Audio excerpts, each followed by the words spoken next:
French police have shot dead the man believed to have attacked Strasbourg's Cruces market. The Interior Minister has said Karaif Chekit had been on the run since the attack on Tuesday evening. 3 people have died following the shooting at the popular attraction, and several more were seriously injured.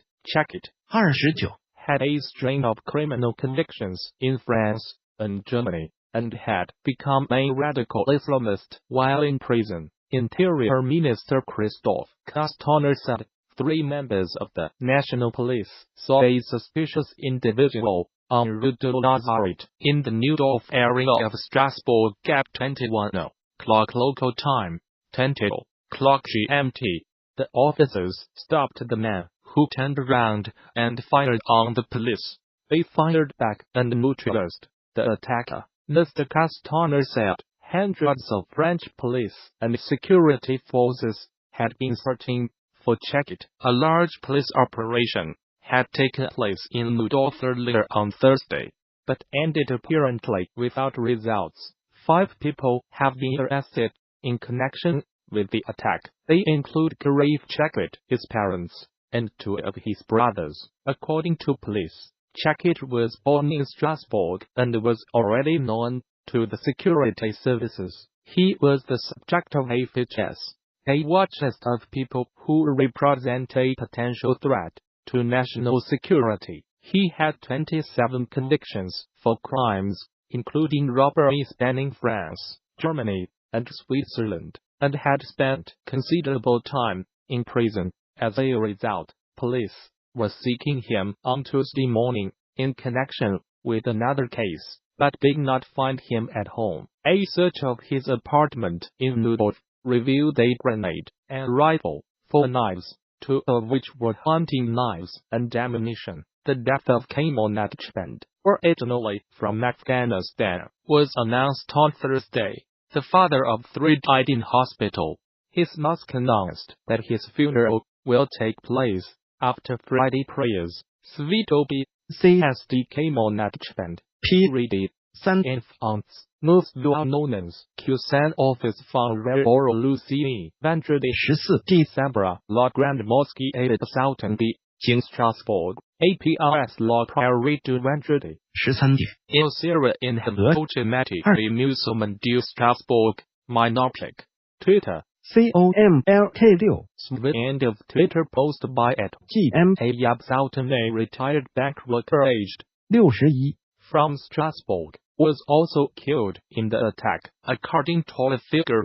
The 3rd victim is believed to be a Thai tourist who was on holiday with his wife, Anna von Supsamon, 45 has been named by Time Media as one of the dead.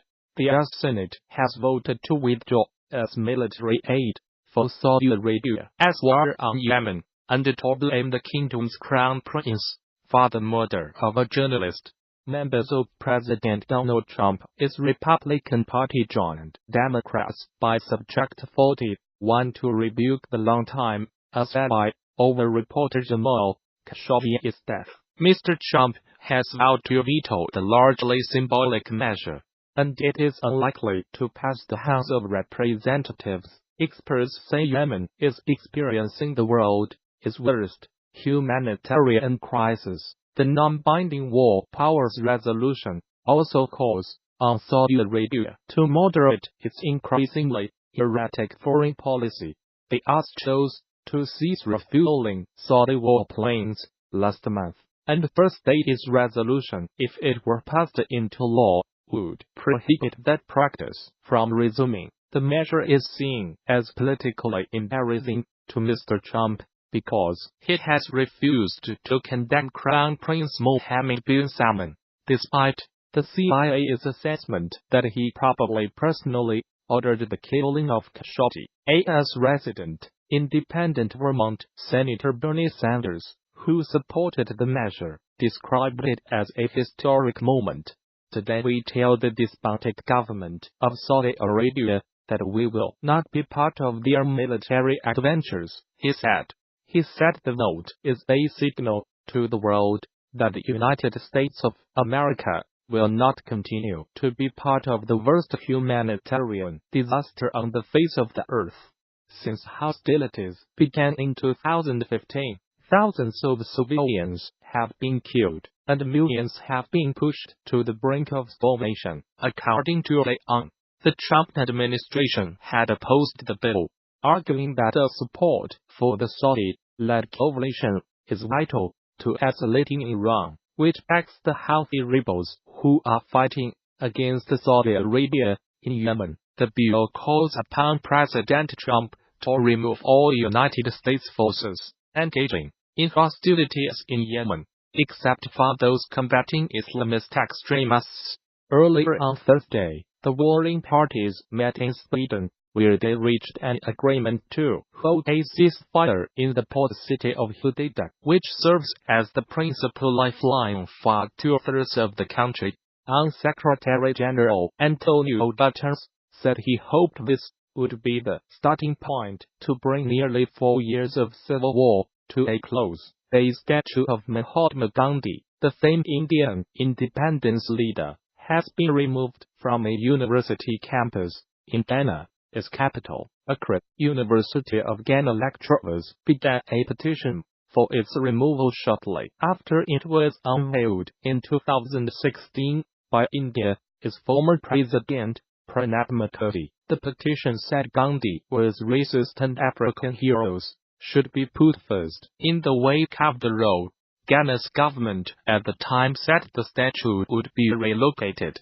Lecturers and students told the BBC that the statue, originally located at the university's recreational quadrangle, had been removed on Wednesday. The university confirmed this, saying that the Ministry of Foreign Affairs and Regional Integration was responsible. Law student Nano Adoma Ade told the BBC, having his statue means that we stand for everything he stands for, and if he stands for these things his alleged racism, I do not think we should have his statue on campus. Mahatma Gandhi was one of the most celebrated figures of the 20th century. He is best known for leading nonviolent resistance to British colonial rule in India. However, as a young man, he lived and worked in South Africa, and although he has inspired people throughout the world, his comments on black Africans have been controversial.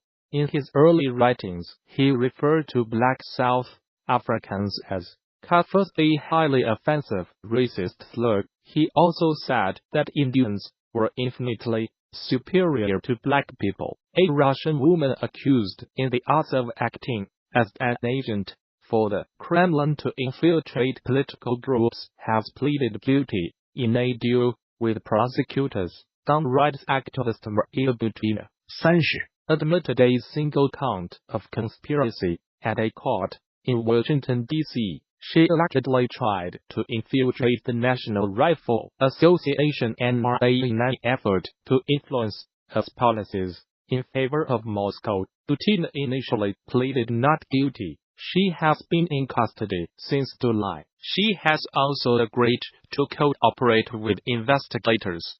Prosecutors expect the deal will give them information about Russia's efforts to interfere in its politics. Her lawyer, Robert Driscoll, estimates that she could face up to 6 months in prison. Reuters news agency reports she is being held at an adult detention center in Virginia, and a sentencing hearing has been set for 12 February. The case has no connection with the Mueller inquiry into allegations of Russian meddling in the 2016 presidential election in an attempt to secure a victory for Donald Trump. Born in the southern Siberian city of Belgorod in 1988, according to her Facebook page, she has enjoyed using weapons ever since she was a child. Picking up a gun for the first time at the age of 10, she founded a group called The Right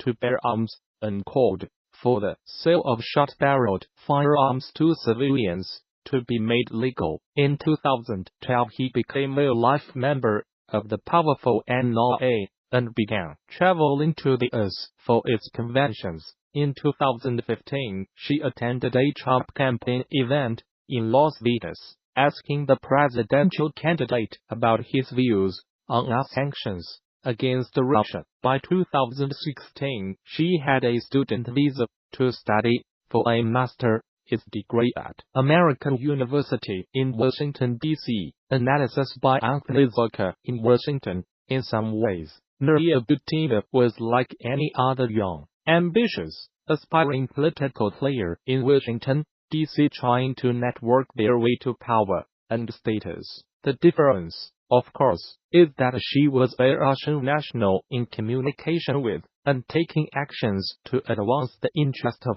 influential Russian officials. To do so without registering with the US government is a federal crime, and now she faces a prison sentence and deportation. The details outlined in the plea agreement are not exactly the stuff of spy novels.